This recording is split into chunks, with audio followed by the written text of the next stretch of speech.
Decía buenos días a todos y en primer lugar pues agradecer a los organizadores, a don Juan Antonio Aznárez, pues la invitación a participar en las jornadas. Y vamos en primer lugar pues quiero hacer unas pequeñísimas anotaciones sobre lo que pretendo compartir, ¿no? en estos 40-45 minutos que tenemos ahora. Bueno, lo que deseo compartir es una pequeña reflexión sobre el tema de la madurez o la inmadurez afectiva, cómo se puede acompañar, cómo se puede evaluar, y mi aportación va a ser limitada, incompleta, seguramente insatisfactoria en muchos sentidos. Si yo mismo me escuchara diría hace falta más, pero es un tema complejo que extrañamente, al menos desde lo que yo conozco y desde el marco desde el que me voy a aproximar, que es la psicoterapia, la psicología, poco armado. Hay diferentes aproximaciones, pero es complicado encontrar una verdadera guía para trabajar este tema.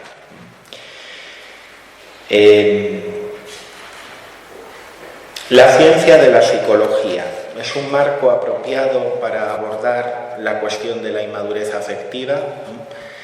Creo que la psicología tiene algunos aspectos positivos para abordar este tema de la inmadurez afectiva en adultos.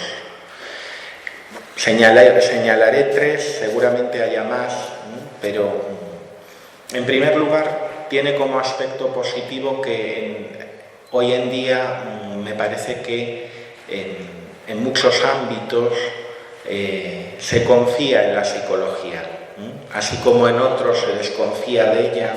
En el ámbito cultural, mi impresión personal es que interesa más lo que dice la psicología que lo que dice la filosofía o la teología en 2019.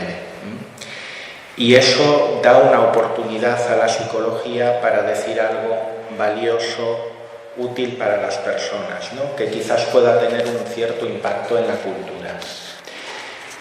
En segundo lugar, veo que la psicología puede ser un marco adecuado o valioso para abordar este tema porque cuando las personas sufren las consecuencias de la inmadurez afectiva en su edad adulta, no siempre, pero en ocasiones a donde acuden es a la psicología, a un psiquiatra, a un psicoterapeuta, y es el momento en el que hay un sufrimiento y la persona se abre a la indicación, a la ayuda de otro, pues es un momento de gracia en el que la psicología suele tener algún papel, los psicólogos, los que están formados en este ámbito.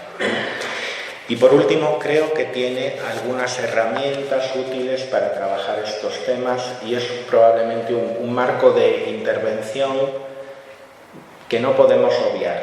Es decir, aunque queramos abordar la cuestión de la inmadurez afectiva, por ejemplo, solo desde la dirección espiritual, desde el nivel espiritual, creo que es un error. Creo que es necesario contar con elementos psicológicos. Señalados estos tres puntos positivos, también igual podíamos apagar la pantalla o si no se mueve la podemos dejar así.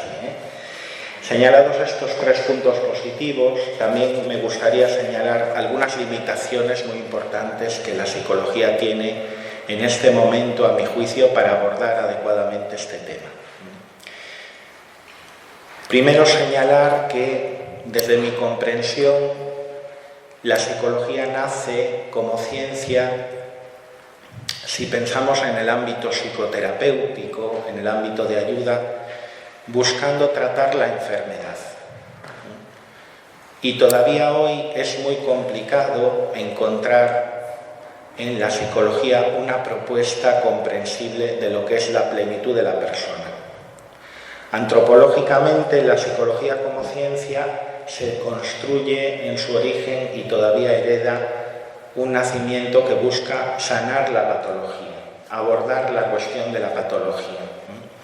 Entonces, cuando intentamos encontrar qué es para la psicología una propuesta de plenitud, de madurez, porque la madurez afectiva, desde lo que yo pienso, no es un todo o nada, no es inmadurez, madurez, sino que es un continuum y además no lineal, es decir, una persona puede vivir a lo largo de su vida un proceso, alcanzar un cierto grado de madurez afectiva y pueden suceder cosas que le hagan retroceder, no solo es hacia adelante. En todo caso, cuando buscamos en la psicología una propuesta sobre qué es la salud, la misma, esto va más allá de la psicología, pero vamos a la definición de la OMS de lo que es la salud, ¿no? Pues yo cuando leo la definición de la OMS de lo que es la salud, primero se me queda un poco inconcreta para conseguir realmente en una persona que tengo enfrente de mí valorar, ¿no? Pero segundo, pienso que todos estamos enfermos, ¿no? Es decir, que nadie cumple la definición de la OMS de la salud, ¿no? Y en mi experiencia concreta, en el diálogo con otros colegas de la psicología, percibo que es muy complicado encontrar una respuesta sobre la plenitud. Dirígete a lo que la persona te pide. Preparando esta conferencia, por ejemplo, yo he revisado varias publicaciones, algún libro que dice Principios comunes en psicoterapia. Hay muchos libros con títulos parecidos, ¿no? Pues uno de los manuales de referencia sobre los principios comunes en psicoterapia. Y cuando uno va en el índice a los apartados sobre las metas de la psicoterapia, encuentra muchas cosas, pero no encuentra una propuesta sobre lo que es la plenitud de la persona. Porque la psicología se encuentra en el marco cultural actual un poco atascada, es mi opinión personal, en una posición relativista, en la que el psicólogo desea respetar lo que la otra persona quiere. Y en esa posición algunas veces no hace ninguna propuesta, o por lo menos no la hace consciente y explícitamente. Otra de las dificultades de la psicología para abordar adecuadamente esta cuestión parte también de su origen, y es que cuando nació eligió como método el método científico propio de las ciencias naturales, de la biología, de la química. Ese es el método que la psicología desea usar para avanzar. Y este método tiene dificultades para abordar la cuestión de la inmadurez afectiva o la madurez afectiva porque es un método muy bueno para analizar, investigar microprocesos, aspectos concretos, pero acaba generando una multiplicidad de especialidades que no dan un dibujo de toda la persona. Y la madurez también para la psicología, cuando buscamos, investigamos, encontramos que tiene que ver sobre todo con la integración de todas las dimensiones.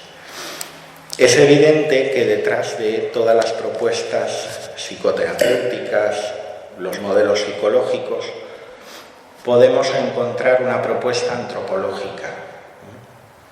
Es decir, aunque no se explicite, hay algún tipo de idea sobre lo que es el bien de la persona, sobre lo que es bueno, sobre lo que no es bueno. Pero generalmente, por estos dos elementos que he mencionado, que ha nacido buscando sanar la patología y no acaba de definir bien qué es la plenitud, y que usa el método de las ciencias naturales, tiene mucha dificultad para hacer propuestas integradoras. Además, cuando buscamos esta cuestión de la inmadurez afectiva o la madurez afectiva, encontramos muchísimos términos distintos. Pocos autores hablan de la madurez afectiva, aunque hay algunos, como Allport, algunos teóricos de la personalidad. pero en general nos encontramos con un poco un galimatías de términos. ¿Inteligencia emocional es madurez afectiva o es algo diferente? Autorregulación, capacidad de autorregulación emocional, ¿eso es madurez afectiva o no es madurez afectiva? ¿En qué medida son lo mismo? Son cosas diferentes. Las limitaciones en cuanto a esta capacidad para ver a la persona con todo lo que es como una realidad biopsicosocial y espiritual, pues tienen que, para mí, están en la raíz de esta dificultad, ¿no? Evaluar, el tercer punto que he planteado en mi guión es posible evaluar, definir la madurez afectiva o la inmadurez afectiva. Desde el punto de vista de la psicología como académica o de investigación, en este momento es un campo por desarrollar. Es decir, si uno quiere desarrollar una investigación sobre inmadurez afectiva o madurez afectiva, se encuentra con estos problemas. No está claramente definida, no hay instrumentos claramente definidos de evaluación, ni cuestionarios, ni entrevistas, ni un marco bien desarrollado que permita avanzar para entender esta cuestión.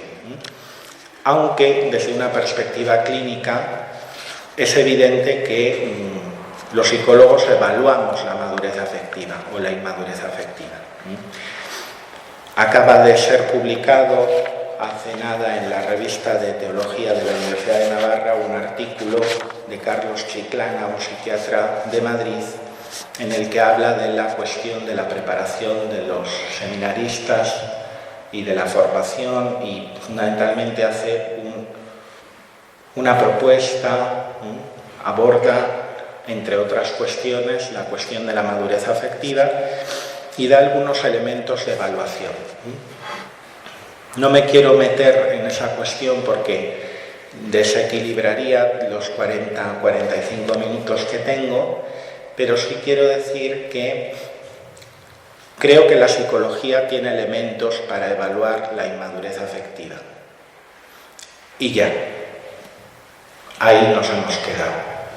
Me parece que si empezamos a avanzar y buscamos elementos para entender la propuesta que tenemos para la madurez afectiva, pues hay algunas cosas, pero pocas, mal construidas, incompletas, y sobre todo si pasamos a la cuestión que me ha llevado a mí a interesarme por este tema, casi no encontramos nada. ¿Cuál es esa cuestión? Pues cómo acompañar. Cómo acompañar cuando tienes una persona adulta, una persona de 30, de 40 años, de 50, que ha tomado una serie de opciones y que se encuentra con una incapacidad para construir su vida, con un gran sinsentido, con un sufrimiento, con una vida que cuando empezamos a ver qué es lo que ha sucedido, pues vemos bandazos, vemos decisiones que no ha sido capaz de continuar, ¿no? Y al evaluar a esta persona no encontramos ningún trastorno de personalidad, no encontramos ninguna explicación como una patología que aparezca en el DSM, en el CIE, tampoco encontramos ningún evento externo que explique claramente lo que ha sucedido. Y al final, pues, en mi caso personal, en muchas de las personas que he atendido, que atiendo, creo que la cuestión central que explica lo que sucede es un tema de inmadurez afectiva. Y cuando llegamos ahí, y entonces nos ponemos a pensar y a buscar cómo se trabaja la inmadurez afectiva, pues al menos yo en esa búsqueda pues he encontrado muy poco. Es decir, es muy complicado encontrar modelos que hagan propuestas concretas sobre cuáles son las verdaderas claves para acompañar a adultos con inmadurez afectiva. Evidentemente, nos podemos encontrar a psicoterapeutas, a sacerdotes, a acompañantes, a personas que tienen estabilidad. Estoy seguro y yo conozco algunas. Pero necesitamos dar un paso más, porque yo estoy en una universidad, formamos a psicólogos, formamos a psicoterapeutas, y esos psicólogos y psicoterapeutas no tienen 5 años para pegarse a estas personas, observarlas y después de 5 años, como si fuera esto una especie de arte que se aprende, ¿no?, que desde luego lo es también, adquirir como indirectamente, por ósmosis, esas habilidades, ¿no? Necesitamos poder avanzar para entender cuáles son, para poder enseñarlas, identificarlas y también poder, en el ámbito de la investigación, decir algo en ese sentido. Porque nos encontramos ante un problema cultural. Esto va mucho más allá de la sala de consulta.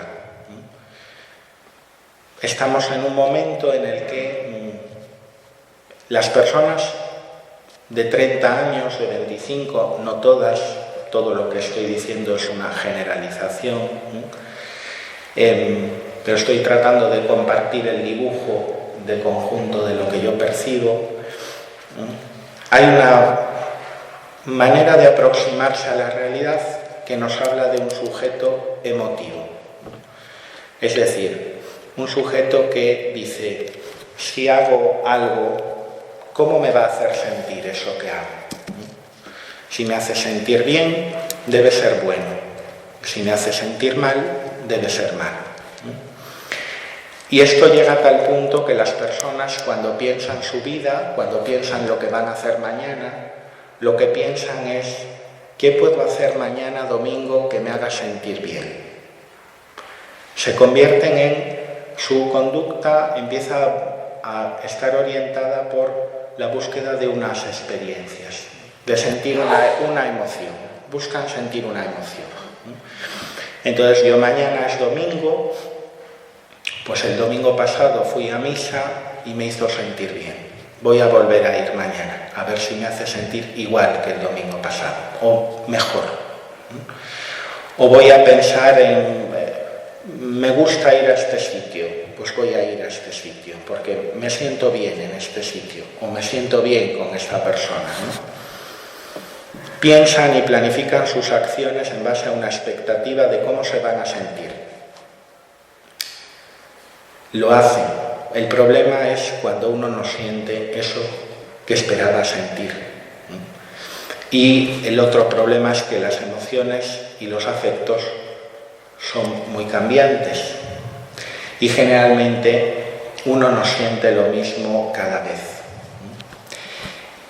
Esta búsqueda de emociones pues nos está conduciendo a una sociedad que yo digo, bueno, he oído a algunas personas también comentar esto, aquellos que estéis más familiarizados con el mundo de la psicología, algunos psicólogos, psiquiatras les gusta decir que cada sociedad y cada momento histórico tiene una patología, digamos, central, ¿no? Que es un poco la más importante.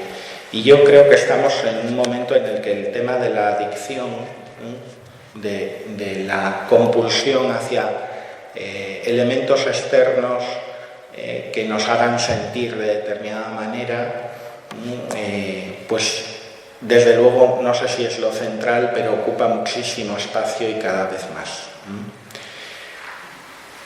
¿Qué sucede con este sujeto emotivo? Es verdad que es capaz de decir voy a estudiar tal carrera y quizás de realizarla, o voy a obtener tal elemento, es decir, es capaz de planificarse unas metas un poco más a largo plazo, pero generalmente en la raíz de esa planificación vuelve a estar la expectativa de estar en un estatus personal o vital que me permitan sentirme de determinada manera o acceder a determinados elementos que creo me van a hacer sentir mejor. Esto genera un sujeto fraccionado y que tiene una vida que no tiene una narración, que no tiene un sentido, que no tiene un elemento cohesivo, que no tiene una vocación. Y aquí me gustaría pasar al siguiente punto, que es hacer un pequeño comentario, porque no es lo central de mi intervención, y cuando me la pidieron así lo planteé, ¿no? Porque sé que estas jornadas tienen como elemento, uno de los elementos centrales temáticos es la corporalidad, ¿no? Y me pregunto, y creo que tenemos que reflexionar sobre esto, ¿qué papel juega aquí el cuerpo? Y comparto una reflexión, abierto a otras, porque es un tema que está por hacer, ¿no? Pero creo que el cuerpo tiene mucho que ver con esta dinámica porque en dos sentidos. Primero, porque las emociones más intensas, las emociones más superficiales, en algunos sentidos, el aspecto más sensitivo y que el ser humano puede manipular de forma más intencional, tiene que ver con emociones que podemos generar a través del cuerpo.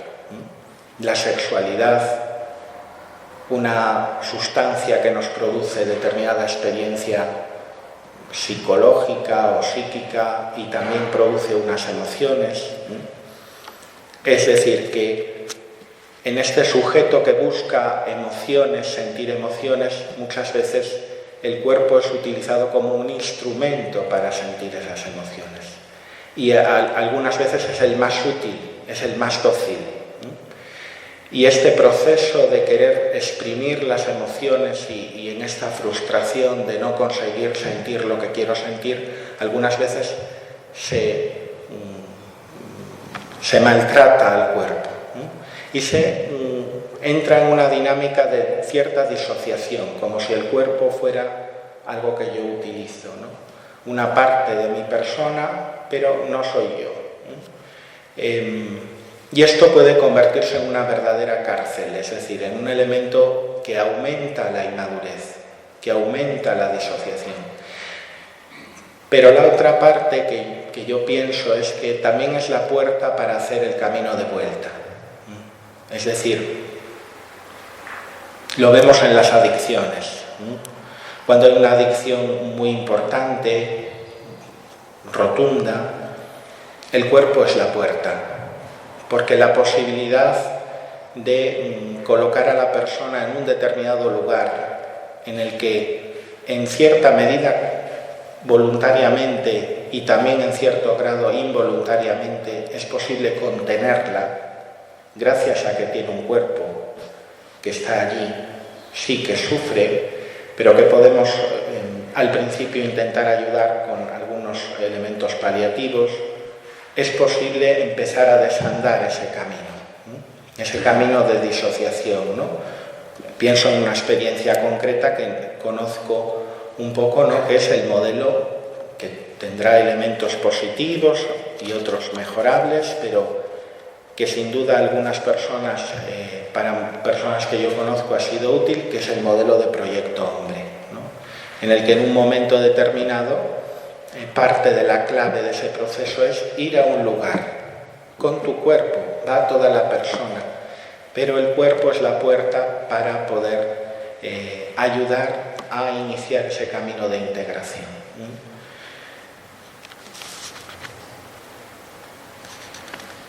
También quiero decir que aunque es cierto que estamos ante el sujeto emotivo, ¿no? Es decir, y esto yo lo oigo en muchísimos foros, ¿no? El sujeto emotivo, la emotividad, la afectividad o las emociones rigen en este momento el ser humano. Pues creo que es cierto que estamos ante un momento en el que se beneficia, digamos, soporta y se promociona este tipo de persona, ¿no? En la que las emociones son la clave de bóveda de sus decisiones, pero también creo que tenemos que hacer una distinción entre el sujeto emotivo como aquel que se rige o que se guía por lo que siente en cuanto a emociones muy intensas, porque la intensidad de la emoción para el sujeto emotivo es la medida de la verdad de esa emoción, y eso es mentira, porque, por ejemplo, el afecto que tenemos por nuestros padres pues no es muy intenso, y sin embargo es muy verdadero. Pero estamos ante un sujeto emotivo, sí, en cuanto a guiado por sus emociones, pero no ante un sujeto que comprenda en modo alguno su afectividad y que tenga acceso real a su afectividad. Consigue percibir y percibe sus emociones, algunas de ellas, las más intensas, las más ligadas con el cuerpo en un momento determinado, pero esa intensidad que busca y necesita y en la que se introduce, también va silenciando todos otros afectos más profundos. E incluso esa disociación le hace muchas veces muy difícil percibir esos otros afectos más profundos. Citando a un psicólogo, Les Greenberg, él dice: demasiados de nosotros, sin una tutela explícita en las artes emocionales, andamos a tientas y a ciegas por el camino, sin suficientes señales que indiquen el mejor camino para conducir nuestras emociones, no hemos sabido qué hacer. Al no tener las habilidades necesarias para enfrentarnos a las tormentas emocionales y al carecer de apoyo de nuestros seres queridos, muchos de nosotros hemos desarrollado la creencia de que controlar nuestras emociones es la mejor solución. Algunas personas, al sentirse perdidas con sus emociones, se convierten en solucionadores de problemas. Su solución es pensar, pensar, pensar. Otras, en el esfuerzo por encontrar su camino, desarrollan la filosofía opuesta: espontaneidad y sentir, sentir, sentir. Ninguna de las dos opciones habla de madurez afectiva. De hecho, venía escuchando ahora en el coche una conferencia y me hacía pensar sobre la madurez afectiva como el santo que no se enfada, que nunca se enfada. Y yo diría, la valoración de la madurez afectiva como algo que habla de la integración de toda la persona, y la mirada hacia la madurez afectiva no se puede hacer desde rasgos concretos, porque es necesario ver a la persona en un contexto determinado, ¿no? Y mi opinión es que cuando una persona no se enfada ante determinadas situaciones, a mí personalmente me está hablando de una grave inmadurez afectiva, de una grave disociación. Al igual que el que no se entristece ante determinada situación. De esta dificultad para acceder al mundo afectivo profundo, verdadero, completo, y de integrarlo. Hay algún tipo de disociación, de fractura. Porque la madurez afectiva tiene que ver con esto, con la integración. Y paso al último punto, me quedan 10 minutos, que es el de algunas claves para acompañar e integrar las dimensiones personales. Y digo algunas claves, porque como he dicho al principio, lo que planteo es una reflexión que pretende sobre todo señalar y compartir algunas de las cosas que he identificado que creo que pueden ser valiosas, pero sobre todo quizás despertar la conciencia de que es necesario abordar mejor este tema. Claves para acompañar, para integrar las dimensiones personales, para acompañar un adulto en el que identificamos una inmadurez afectiva.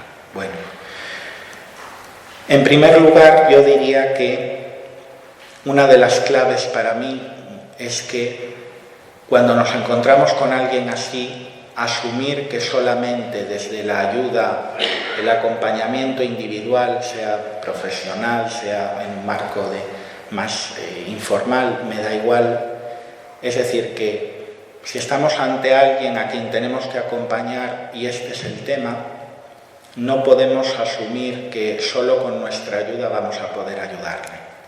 Es decir, una de las claves para mí es la comunidad. ¿Dónde está esa persona? ¿Cómo es su vida? Fuera de esa hora que compartimos una vez a la semana o cada 15 días. O cada mes o como sea. O cada 3 días. Me da igual. La vida real de esa persona, ¿dónde sucede? Porque una de las claves para los procesos de madurez afectiva, y esto sí lo podemos encontrar y fundamentar en algunas escuelas psicoterapéuticas, es que es imposible que la persona madure afectivamente desde el puro razonamiento verbal, desde la pura teorización, desde una especie de cuestión cognitiva solamente. Es decir, tiene que haber una experiencia afectiva en la vida real. Y la vida real también es la de la consulta, también es lo que le sucede a esa persona con su psicoterapeuta, con su director espiritual, con su formador, con quien sea. Pero lo que le sucede tiene que tocar el afecto, no solo la cabeza. Si no, no es posible la madurez afectiva. Y aquí la comunidad, la familia en la que vive esa persona, o los amigos, el contexto vital en el que está esa persona es clave. Y ahí nos encontramos algunas veces con una gran limitación. Al menos yo algunas veces me encuentro con una gran limitación porque encuentro a una persona que necesitaría un contexto diferente. Y no es posible regalárselo, porque no tenemos una varita mágica. Es decir, esa persona está en un contexto formativo, por ejemplo, por el centro en el que está, que es claramente negativo para su proceso de maduración afectiva. O está entrampada en unas relaciones familiares que por unas cuestiones económicas o de responsabilidad no puede manejar de otra manera, al menos no en ese momento, y que realmente son un freno tremendo para un avance. Aún así, podemos animarla a abrir un poco el foco y a buscar algunas otras relaciones, sin tener que transformar por completo su comunidad, que puedan ser ocasión de crecimiento afectivo. ¿Y cómo crece uno afectivamente en la comunidad? Relacionándose con personas más maduras afectivamente que uno mismo. ¿Y esto cómo se hace? Pues es complicado, pero creo que es importante tener en mente este elemento, ¿no? Un segundo elemento que quiero señalar en este tema del acompañamiento es que es necesario plantear un horizonte. Un horizonte, un marco de pensamiento, un horizonte también cognitivo, una propuesta sobre cómo entender la afectividad, que se pueda leer en un libro.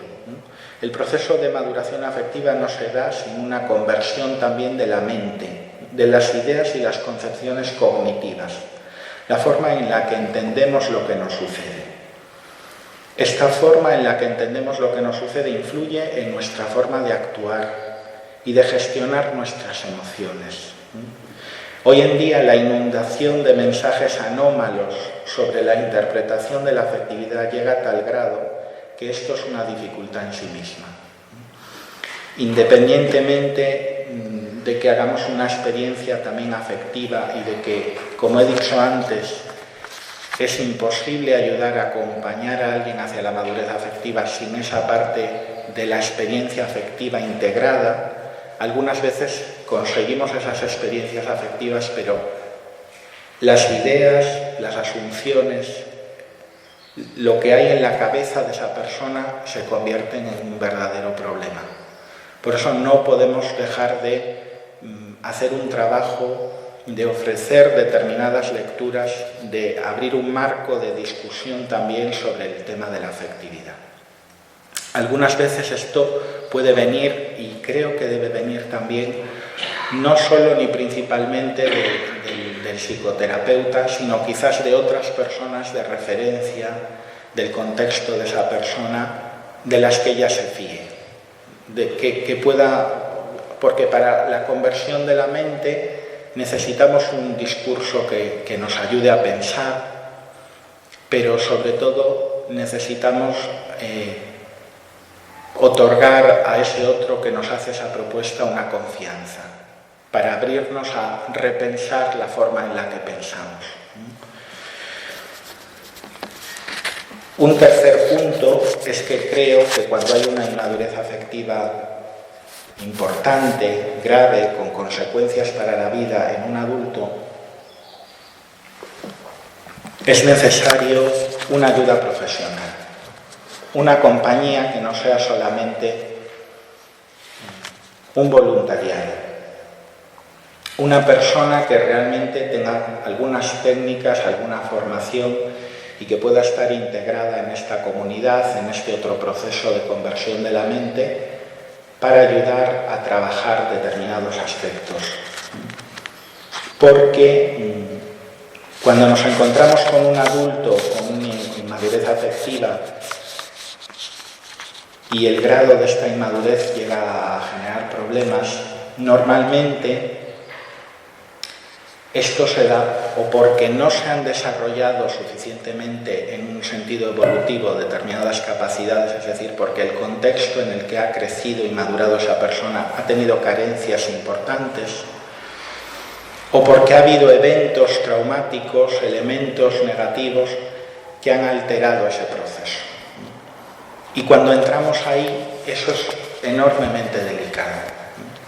Y creo que la oportunidad que se da cuando alguien vive esto y tiende la mano y pide ayuda, hay que aprovecharla, no hay que desaprovecharla.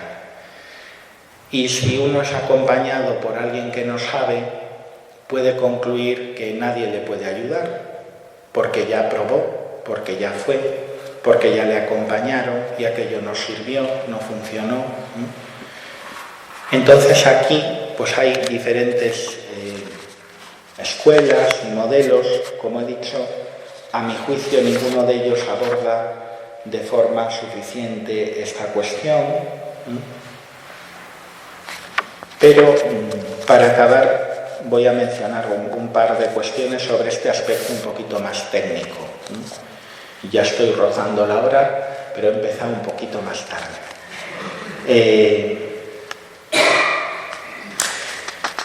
¿Cuáles son los elementos para que en una relación psicoterapéutica sea posible generar esta experiencia afectiva que propicie la maduración, ¿no? Yo señalaría, por dar algunas notas, dos condiciones necesarias pero no suficientes. La primera condición necesaria pero no suficiente es que para generar esta experiencia de maduración afectiva debe haber una activación de la emoción. Es decir, diferentes modelos psicoterapéuticos señalan y nos enseñan y nos dan técnicas que buscan activar esa emoción. Y no solamente la emoción superficial, sino acceder a esa afectividad más profunda. Y el otro elemento unido a este es que necesitamos que exista una buena alianza terapéutica, es decir, una relación con el otro de confianza y una mirada en el otro, una relación en la que nos sintamos mirados con todo lo que somos, que nos personalice. Las características y las formas para generar esta alianza terapéutica, este proceso de confianza, pues han sido bien definidas por la psicología. Es necesario un manejo adecuado de las emociones y no todas las emociones ni los procesos personales se manejan igual. Por ejemplo, dependerá si estamos tratando con una persona que ha vivido un trauma que ha dañado una afectividad madura y ha bloqueado determinados procesos, o si estamos ante una persona que ha experimentado carencias graves y desequilibrios en su contexto madurativo y por tanto ni siquiera ha llegado a desarrollar esta maduración. Pero incluso con la misma persona no es igual ayudarle a madurar una experiencia de desprecio hacia sí mismo que una desesperanza, que una agresividad contenida. Aquí hay pocas escuelas psicoterapéuticas que se metan en tanta profundidad en la cuestión de las emociones y que además tengan una cierta solidez científica o respaldo empírico, ¿no? Una de ellas, no la única, pero es una en la que yo he encontrado algunos elementos que me parecen útiles, es la terapia focalizada en la emoción de Les Grinberg. Grinberg sugiere que es necesario un doble proceso. Por una parte, de la activación de la emoción y de experienciar esa emoción en un contexto diferente que permita colocarla, madurarla, integrarla de otro modo en la memoria. Y por otra parte, es necesario también un proceso de integración racional de la emoción que permita dar un sentido, generar una narración vinculada a esta experiencia. Es como construir un puente hasta encontrar el punto de unión que va en las dos direcciones. Y termino con una cita de este autor. Es necesario que prestemos atención a nuestras emociones, o aquí yo diría afectos. Ser solamente racionales nos niega el acceso a una fuente compleja de conocimiento emocional que informa adaptativamente a la acción y que contribuye a la resolución de problemas y a la toma de decisiones. El exceso de control emocional, afectivo, también conduce a su opuesto, a la posibilidad de un colapso racional. La regulación de la emoción falla con frecuencia cuando el estrés se vuelve demasiado grande. Además, la vida interna que nos expone a la luz solar de la confirmación humana y al aire fresco de la interacción con otros no crece ni se diferencia en formas socialmente apropiadas. Repito esta frase. La vida interna que no se expone a la luz solar de la confirmación humana y al aire fresco de la interacción con otros no crece ni se diferencia en formas socialmente apropiadas. Si se las abandona en la oscuridad demasiado sombría, las emociones se pueden volver dolorosamente tortuosas y deformadas, como ocurre con el enfado contenido que no se resuelve y que se convierte en pensamientos de venganza. Muchas gracias.